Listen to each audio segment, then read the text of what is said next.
अस्सलामु अलैकुम वरहमतुल्लाहि वबरकातुहू। उम्मीद है कि आप तमाम खैर आफियत से होंगे। आज की इस वीडियो के जरिए से औरतों के ताल्लुक से एक बहुत अहम मसला हम आपके सामने पेश करने वाले हैं।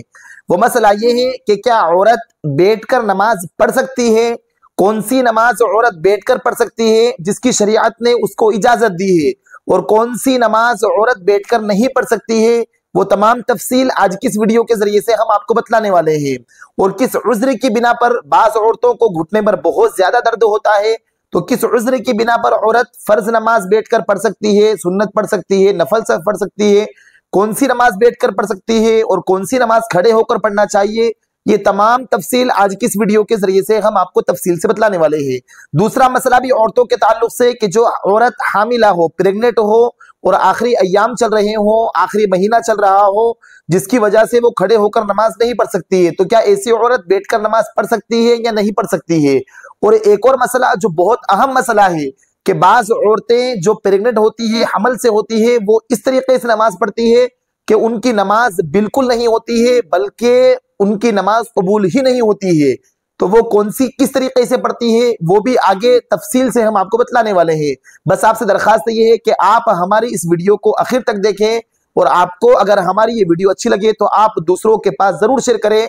और साथ साथ अगर अभी तक आपने हमारे इस चैनल को सब्सक्राइब ना किया हो तो आप हमारे इस चैनल को जरूर सब्सक्राइब कर लें और बेल आइकन भी दबा दें, ताकि जब भी हम कोई नई वीडियो अपलोड करें उसकी अपडेट आप तक पहुंच जाए। तो देखिए, इस मसले को अच्छी तरीके से याद रख लीजिए कि जो औरत जिसको कोई उज्र ना हो, कोई परेशानी ना हो, यानी वो तंदुरुस्त है, ना उसे घुटने में दर्द है, ना वो बीमार है, ना वो हमल से है, यानी उसे कोई उज्र नहीं है, कोई परेशानी नहीं है, तो ऐसी औरत के लिए फर्ज नमाज और वाजिब नमाज, जैसे वित्र की नमाज है तो फर्ज नमाज और वाजिब नमाज, और जो सुन्नते मुअक्कदा है जिनकी हदीस में बहुत ताकीद आई है, बिला उज्र ऐसी नमाजों को बैठकर पढ़ना ये बिल्कुल जायज नहीं है।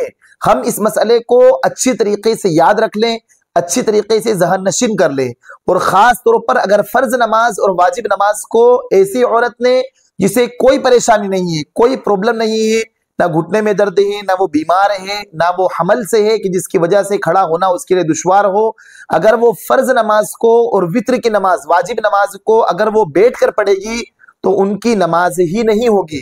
इसलिए कि कयाम नमाज की हालत में, यानी खड़े होकर नमाज पढ़ना, ये नमाज में फर्ज है। अगर इसको छोड़ दिया है, जो शख्स किसी कोई उज्र नहीं है, चाहे मर्द हो या औरत हो, उसने जानबूझकर बैठकर नमाज पढ़ी है, फर्ज नमाज को या वाजिब नमाज को, तो उनकी नमाज ही नहीं होगी। इस मसले को अच्छी तरीके से याद रख ले। हाँ, अगर नफल नमाज है, जैसे इशा के अंदर नफल नमाज होती है, और इसी तरीके से मगरिब की नमाज में 2 रकात नफल होती है, और इसी तरीके से असर की 4 रकात जो सुन्नते गैर मुअक्कदा है, ये जो सुन्नते गैर मुअक्कदा है या नफल नमाज है, अगर कोई इन्हें बैठकर नमाज पढ़ लेगा, अगर बैठकर पढ़ लेगा तो उनकी नमाज हो जाएगी, इसमें कोई हर्ज नहीं है। अलबत्ता सुन्नते मुअक्कदा को भी खड़े होकर पढ़ना ये ज्यादा बेहतर है। और जो नफल नमाजें हैं उनको तो अगर तंदुरुस्त है, कोई बीमारी भी नहीं है, और उसके बावजूद भी बैठकर पढ़ रहा है, तब भी इसमें कोई हर्ज नहीं है। अलबत्ता सवाब आधा मिलेगा। जो खड़े होकर नमाज पढ़ते तो पूरा सवाब मिलता, जो नफले हैं और बैठकर पढ़ रहे हैं तो आधा सवाब मिलेगा। ये तो अच्छी तरीके से हम सब जानते हैं और हमें याद भी होना चाहिए। तो लिहाजा हम इस मसले को अच्छी तरीके से याद रखें, और खुसूसन औरतें इस मसले को अच्छी तरीके से समझ लें कि जो फर्ज नमाजें हैं उनको तो खड़े होकर पढ़ना है। अलबत्ता जो सुन्नत है, नवाफिल नमाज है, सुन्नत गैर मुअक्कदा है, उन्हें हम बैठकर पढ़ सकते हैं। जैसे फर्ज नमाज है, फजर में 2 रकात फर्ज है, जोहर में 4 रकात फर्ज है, असर में 8 रकात फर्ज है, मगरिब में 3 रकात फर्ज है, इशा में 4 फर्ज है, 3 वित्र है। इनको तो बगैर उज्र के, यानी कोई प्रॉब्लम नहीं है, ना बीमार है, तो अगर इनको बैठ कर पढ़ा है तो हमारी नमाज नहीं होगी। अलबत्ता इन नमाजों के अलावा जो है, जैसे असर में 4 रकात सुन्नत गैर मुअक्कदा है, मगरिब में 2 सुन्नत 2 निफिल है, इशा में 4 फर्ज और 3 वित्र के अलावा जो 2 सुन्नतें हैं, जो पहले की 4 सुन्नतें हैं, 2 नफले हैं, वित्र से पहले की 2 नफले, वित्र के बाद 2 नफले हैं, ये तमाम जो नमाजें हैं, अगर कोई औरत थकान की वजह से काम बहुत ज्यादा कर लिया है, थकान की वजह से बैठकर पढ़ती है, तो इसमें कोई हरज नहीं है, वो गुनहगार नहीं होगी। हम इस मसले को अच्छी तरीके से याद रख लें। अब रहा मसला ये कि क्या हामिला औरत जो प्रेग्नेंट हो, जिसके पेट में बच्चा हो, क्या वो बैठकर नमाज पढ़ सकती है। तो याद रखिए, अगर उन्हें खड़े होने में तकलीफ हो, जैसे आखिरी महीना चल रहा हो, 9वां महीना चल रहा हो, 8वां महीना चल रहा हो और पेट बच्चे की वजह से ज्यादा आगे आ चुका है, जिसकी वजह से खड़े होना दुश्वार हो रहा है, तो लिहाजा ऐसी औरत, ऐसी हामिला औरत बिल्कुल बैठकर नमाज पढ़ सकती है। शरई एतबार से इसमें कोई हर्ज नहीं है, उनकी नमाज भी दुरुस्त हो जाएगी और सवाब भी मुकम्मल मिलेगा। सवाब ऐसा नहीं होगा कि ये बैठकर पढ़ रही है तो आधा सवाब मिलेगा या सिर्फ नमाज अदा होगी सवाब नहीं मिलेगा, ऐसा बिल्कुल भी नहीं है।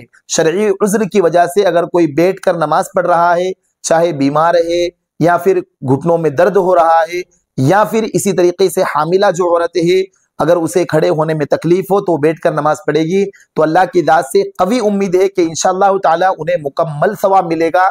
जैसे वो अगर तंदुरुस्त होती या वो हमल से ना होती तो खड़े होकर पढ़ती, इसी तरीके से उनको मुकम्मल सवाब मिलेगा।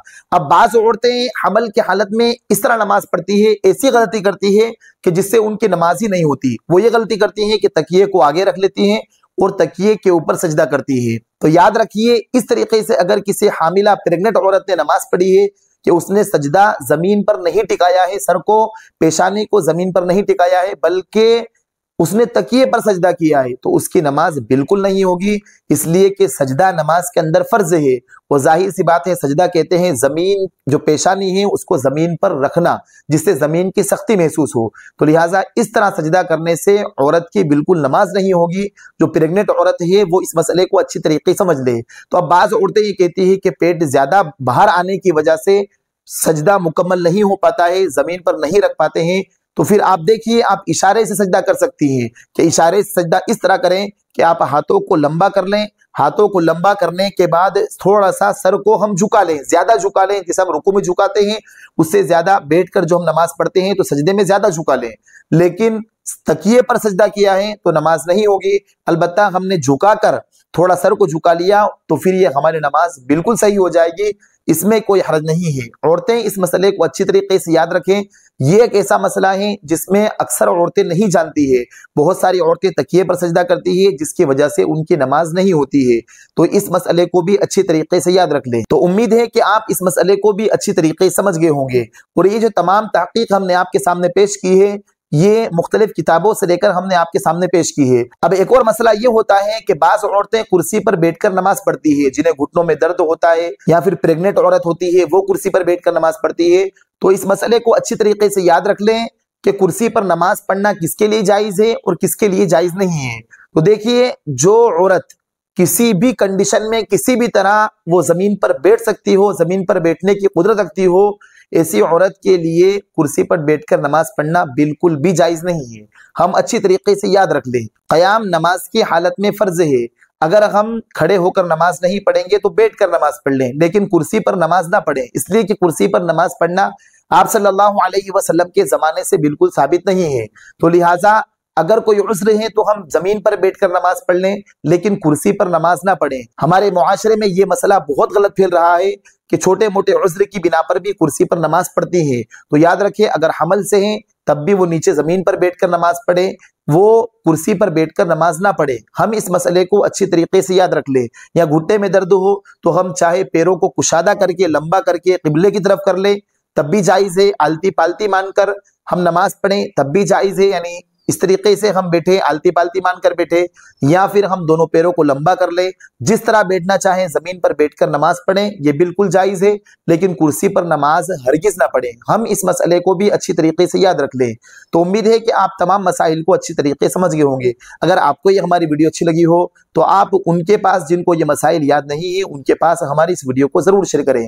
फजज़ाकुमुल्लाहु खैरन व अहसन जज़ा। अस्सलामु अलैकुम व रहमतुल्लाहि व बरकातहू।